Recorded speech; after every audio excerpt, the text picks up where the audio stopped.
નમસ્કાર, ધર્મલોકમાં આપનું સ્વાગત છે. હું છું સંદીપ. દર્શક મિત્રો, આજે વાત કરવાની છે ધીરજ વિશે.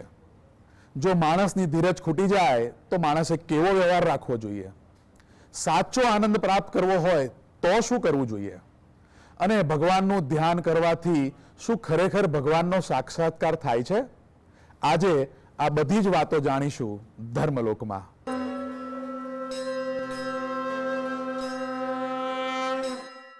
તો આ અંગે જ વિશેષ માહિતી માટે આપણી સાથે જોડાઈ ગયા છે કુમકુમ સ્વામિનારાયણ મંદિરના વિદ્વાન સંત સાધુ પ્રેમવત્સલદાસજી. જય સ્વામિનારાયણ સ્વામીજી. જય સ્વામિનારાયણ. સ્વામીજી, સ્વાગત છે આપનું ધર્મલોકમાં. સ્વામીજી, માણસની ધીરજ ખૂટી જાય ત્યારે માણસે કેવો વિચાર રાખવો જોઈએ? સરસ પ્રશ્ન છે તમારો. આપણે હંમેશા એવો વિચાર રાખવો જોઈએ કે કોના જીવનમાં દુઃખ નથી આવ્યું. આ તો સંસાર છે, દુઃખ તો આવવાના જ છે. કોઈનું જીવન સરખું ક્યારે પસાર થયું નથી, તો મારું જીવન પણ એક ધારું સરળ રીતે પસાર થવાનું નથી. જિંદગી જીવવી છે તો સંઘર્ષ તો આવવાના જ છે. સંઘર્ષ આવે ત્યારે મારે લડવાનું જ છે એવો વિચાર કરીને દુઃખો સામે લડતા રહેવું જોઈએ. આ દુનિયાના દરેક માણસના જીવનમાં સુખ અને દુઃખ ચડતી ને પડતી આવે જ છે. કોઈનું જીવન સીધું સરખું પસાર થતું નથી. દરેકના જીવનમાં સમય સંજોગ બદલાય છે. દરેક માણસે હિંમત અને ધીરજ રાખવી જોઈએ. ભગવાન જે પરિસ્થિતિ સર્જે તેને સ્વીકારીને આનંદમાં જીવન જીવવાની સમજણ કેળવવી જોઈએ. ભગવાન જે સ્થિતિમાં રાખે તેને ભગવાનનો પ્રસાદ સમજીને ગ્રહણ કરવો જોઈએ. આજથી વર્ષો પહેલા પરિસ્થિતિ એવી હતી કે ઘરમાં દીવા કરવા અનેક રીતો અપનાવી પડતી હતી. આજે તો માત્ર આપણે સ્વિચ દબાવતાની સાથે જ ચારે તરફ રોશની ફેલાઈ જાય છે. આજે આપણે તાત્કાલિક રોશની મેળવી શકીએ છીએ. તેની પાછળનું મહત્તમ પ્રદાન થોમસ આલ્વા એડિસનનું છે, જેમણે સૌપ્રથમ વીજળીના બલ્બની શોધ કરી હતી. આ ઉપરાંત પણ તેઓ શ્રીએ અનેક શોધખોળની જગતને ભેટ આપી છે. આવી ઉપકારક શોધ માટે તેઓએ એક ભવ્ય પ્રયોગશાળા પણ બનાવી હતી. એક રાત્રિએ અચાનક આ વિશાળ પ્રયોગશાળામાં ભયંકર આગ લાગી. આગ બુઝાવવાના અનેક પ્રયત્નો કર્યા પણ સફળતા મળતી ન હતી. તેથી આલ્વા એડિસનને પણ તેની તરત જાણ કરવામાં આવી. તેઓ પ્રયોગશાળાએ પહોંચી ગયા, પરંતુ ત્યાં સુધીમાં તો સમગ્ર પ્રયોગશાળા આગની લપેટમાં આવીને ભસ્મભૂત થઈ ગઈ હતી. આગ ઓલવવાના તમામ પ્રયત્નો નિષ્ફળ ગયા હતા. એડિસન દૂર ઊભા પોતાની વર્ષોની સખત કામગીરીને કારણે તૈયાર થયેલ પ્રયોગશાળાને નાશ જોઈ રહ્યા હતા. સૌ ચિંતામાં ગરકાવ થયા હતા. સૌને લાગ્યું કે એડિસન આ આઘાત સહન કરી શકશે નહીં. બાજુમાં તેમની પત્ની પણ આવીને ઊભી હતી.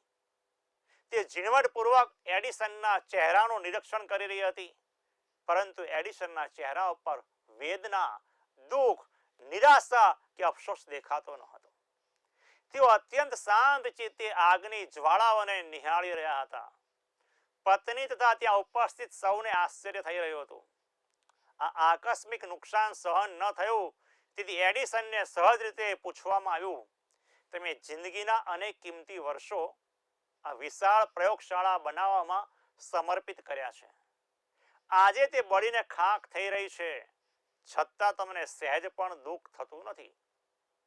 એડિસને હસતા ચહેરે જવાબ આપ્યો, મેં મારા અનેક સંશોધન કાર્યની સાથે ઘણી ભૂલો પણ કરી હતી.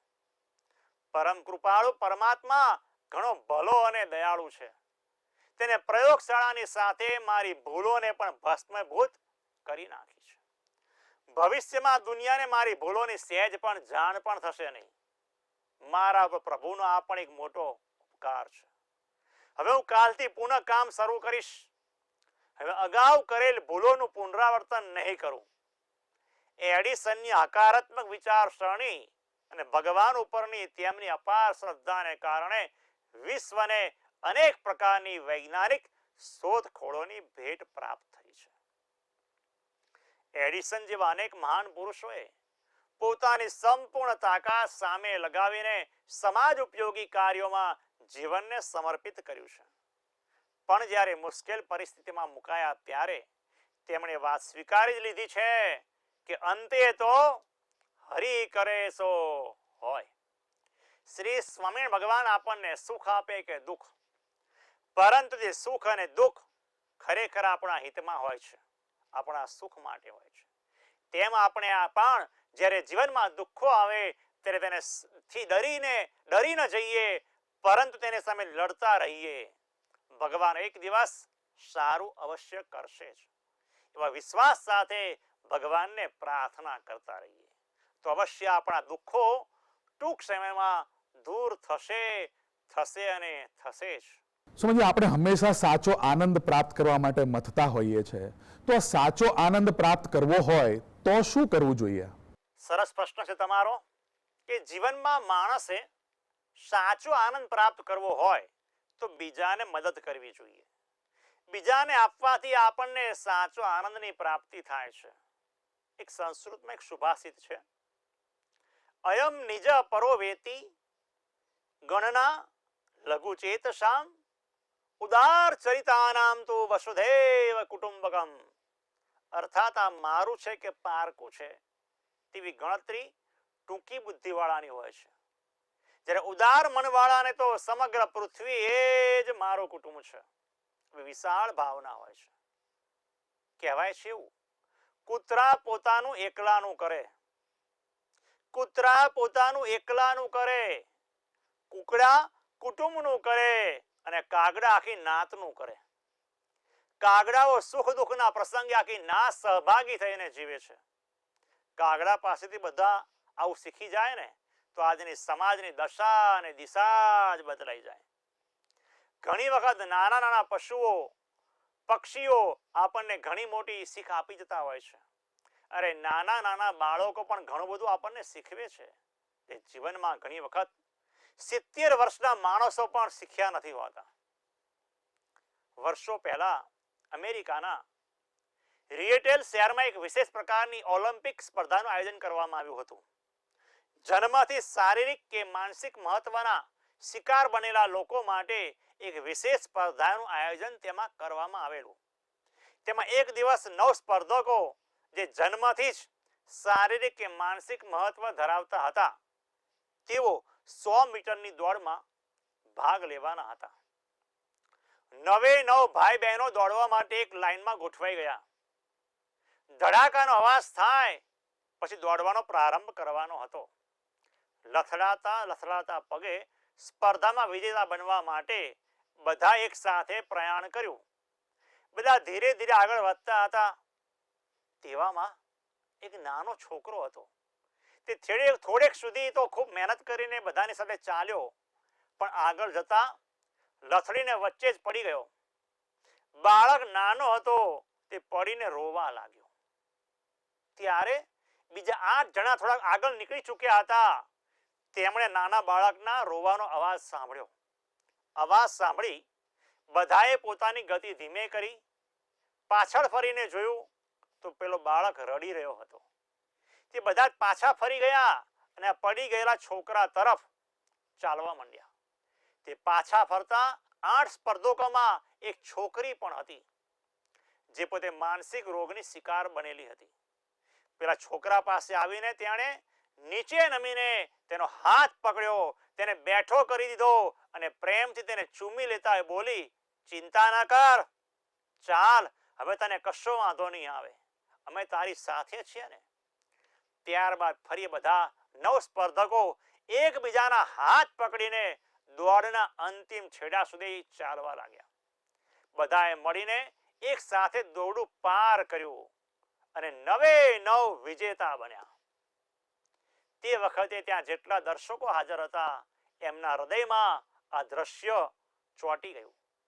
દરેકની આંખમાં આંસુ હતા, કેમ કે પોતપોતાના હૃદયના ઊંડાણમાં તેમને અને આપણે બધાએ એ વાતની બરાબર અનુભૂતિ કરી છે કે આ નાનકડી જિંદગીમાં કેવળ પોતાની જીત માટે કોશિશ કરતા રહેવું તે પૂરતું નથી. બીજાને જીતાડવામાં સહાયક થવું પણ જરૂરી હોય છે. પછી ભલે ને તેમ કરતા આપણે પોતાની ગતિ થોડીક ધીમી કરવી પડે અથવા આપણે આપણો માર્ગ બદલવો પડે. આજનો માનવી ખાલી પોતાની જીતમાં જ માને છે. બીજાનું ગમે તે થાય, સૌનું લઈને મને આપો. પરંતુ આમ શા માટે? આમ કરવાથી ઘણું ભેગું કરી શકાશે, પરંતુ તમને આનંદ, સુખની પ્રાપ્તિ નહીં થાય. જે આપણી પાસે છે તે બીજાને વહેંચવાથી જે આનંદ આવે છે તે એકલ પેટા થઈને ભોગવવામાં નથી આવતો. આ અનુભવનો વિષય છે. તમે ભગવાનને 10 લાડુ ધરાવો અને પછી એકલા જમી જાઓ, એના કરતા બધાને વહેંચો તો કેટલાય માણસોને તે પ્રસાદ પહોંચશે. તેમના મુખ પરના આનંદને તમે નિહાળી શકશો. માટે બીજાને આપીને સાથે લઈને ચાલવામાં સુખ વિશેષ છે. તેથી જ કહ્યું છે કે સર્વ સમર્પિત કરનારને બધું જ મળે છે. માયા મમતા ત્યાગનારને પ્રભુ મળે છે. તેથી આપણે સૌ કોઈએ સાચા આનંદને પ્રાપ્ત કરવો હોય અને ભગવાનને પ્રસન્ન કરવા હોય તો આપણે સૌ કોઈને મદદ કરીએ અને સાચા આનંદને પ્રાપ્ત કરીએ. સ્વામી, આપણે ધ્યાનની ઘણીવાર વાતો કરતા હોઈએ છીએ, પણ ધ્યાન કરવાથી ભગવાનનો સાક્ષાત્કાર થાય છે ખરો? સરસ પ્રશ્ન હતો તમારો કે ધ્યાન કરવાથી ભગવાનનો સાક્ષાત્કાર અવશ્ય થાય છે, પરંતુ ધ્યાન કરવા માટે મહેનત કરવી પડે છે. આજે ધ્યાન કરવા માટે બેઠા અને આજે સાક્ષાત્કાર થઈ જાય એવું બનતું નથી. જેમ વિદ્યાર્થી શાળાએ અભ્યાસ કરવા માટે જાય છે તો કેટલો બધો અભ્યાસ કરવો પડે છે. 15 વર્ષ, 20 વર્ષ, 25 વર્ષ સુધી દરરોજ શાળાએ જઈને 8-8 કલાક અભ્યાસ કરવો પડે છે. ઘરે આવીને લેસન કરવું પડે છે, ટ્યુશને પણ જવું પડે છે. અને તે પણ સરખી રીતે મહેનત કરીને અભ્યાસ કર્યો હોય ત્યારે કાંઈક ડિગ્રી મળે છે. અને પછી એ નોકરી મળશે કે નહીં, એક મહા મોટો પ્રશ્ન તો ઊભો જ રહે છે. એ જે મહેનત છે તેની સામે માણસ ભગવાનનું ધ્યાન કરવા માટે કેટલી મહેનત કરે છે? કેટલામાં ભાગની મહેનત કરે છે? 2, 5, 10% પણ કરતો નથી અને કહે છે કે હું ધ્યાન કરવા માટે પ્રયત્ન કરું છું પણ ભગવાન દેખાતા નથી.